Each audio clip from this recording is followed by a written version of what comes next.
You know the reasons why you have clutter and the many ways it can impact your life. Now, how do you get rid of it? Hi, I'm Rebecca, and in this video, I'm going to share a few tips for decluttering.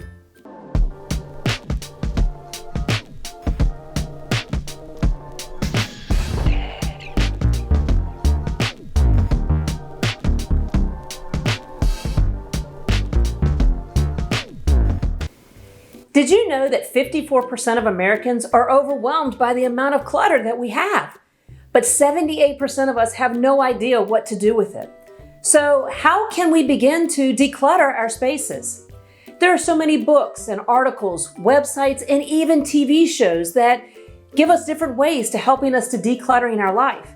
But today I'm going to share one simple principle with you. It is called S.P.A.C.E, and it stands for sort, purge, assign, categorize, and equalize. Let's start with S, which is sort. The first thing you should do is strategize before you start your sorting.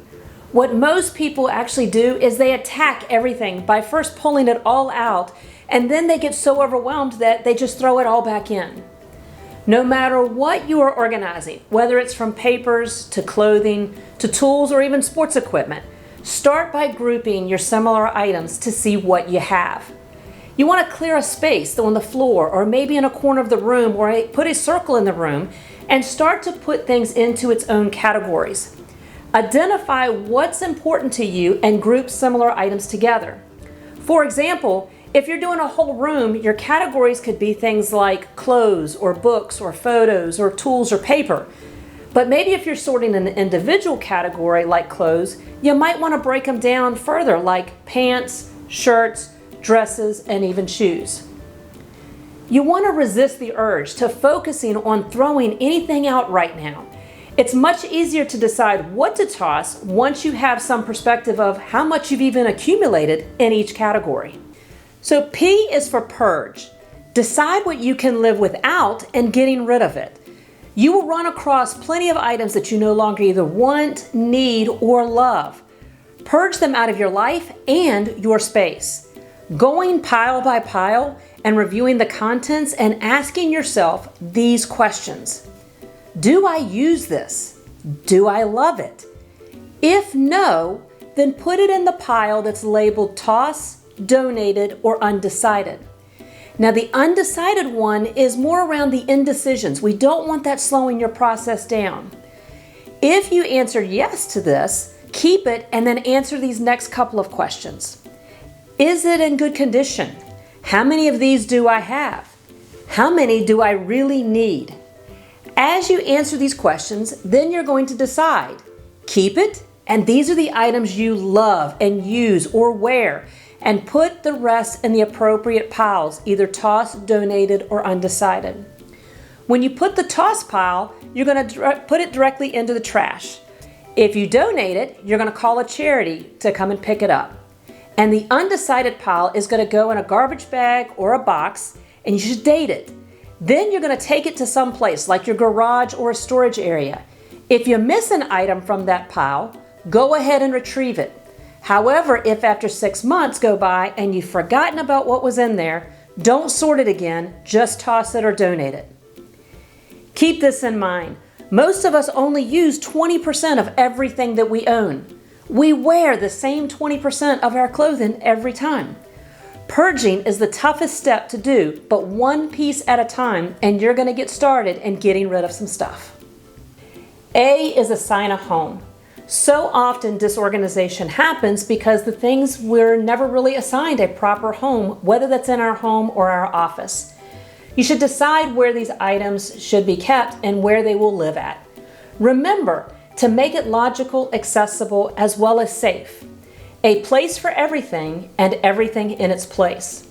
The trick is to choose an appropriate home for each item or the group of items and store them in a place that you can get to or near at any time. So you might want to consider the hot, warm, and cold method when you're selecting a home for each of these items. Hot things, these are going to be the things that you use every day or almost every day. This should be going in your prime real estate of your home or your office. Warm is these are going to be things that you use most often, maybe once a week or once a month, that you want to have that easy accessibility to, but not so much that they deserve the prime real estate in our home or our office. These are items that can go in easy access spaces, but we don't want to put them in that prime location. And lastly is cold. These are the things you rarely use, maybe seasonally. These are the things that should be stored maybe very high places or someplace very low that's harder to reach since you're not going to be accessing them frequently. So C is for container, and containers are going to be a critical part of the process, and they also allow you to personalize your system. You want to make sure that your containers, that they're sturdy, they're easy to handle, they're also the right size, and that they are going to look good in the room that they're being stored in. You want to label the containers to make it easy for you to remember what goes where. The art of containerizing is to do it last, not first. What that means is don't buy any new containers until you see what you have left after you've done your sorting, your purging, assigning a home, and then measuring your space. Then you will know what size and style container to get. So regardless of where you're organizing, whether it's a drawer or a cabinet or an entire garage, containers help you to stay organized as well as to maximize your space. And the final step is E for equalize. This is often the forgotten part of the process. Once your system is in place, you want to design a simple maintenance program. Equalizing happens after you've lived with your new organization system for a few days or for longer. This is going to mean a few things to consider. Putting your stuff away. Spending about 15 minutes a day to maintaining your new system is going to be important. This will make it a lot easier for you to also do this once everything has a home that's an appropriate size, style, and location. You want to practice the one in, one out rule, which that means if you buy something new, like a new pair of shoes, get rid of an old pair. This way you don't outgrow your shoe rack and you create more clutter for the floor of your closet. And lastly, you want to periodically reevaluate your system to see how is it working for you. This is the point where you realize that sometimes the little tweaks that you need to make are going to help to improve your system. You might want to also adjust where things are stored after you have realized that using something more often than maybe what you thought. And you might even want it to be in a spot that's easier for you to access. Now you are ready to begin decluttering. No doubt this can seem like it's going to be a daunting task, so break it up into small chunks to start. It's natural to have thoughts like this. How did I accumulate so much stuff? So try not to blame yourself, as we all are faced with clutter in our lives. Remember, you did not accumulate all of this stuff in one day, and you can achieve your decluttering journey and your goals with time and patience. Most importantly, notice how it feels when you declutter. This can inspire you to continuing on that decluttering journey. And lastly, reward yourself along the way for your efforts. This doesn't mean that you have to go shopping to replacing what you've gotten rid of, but maybe treat yourself to a nice coffee, a spa day, out to lunch, a round of golf, or something special.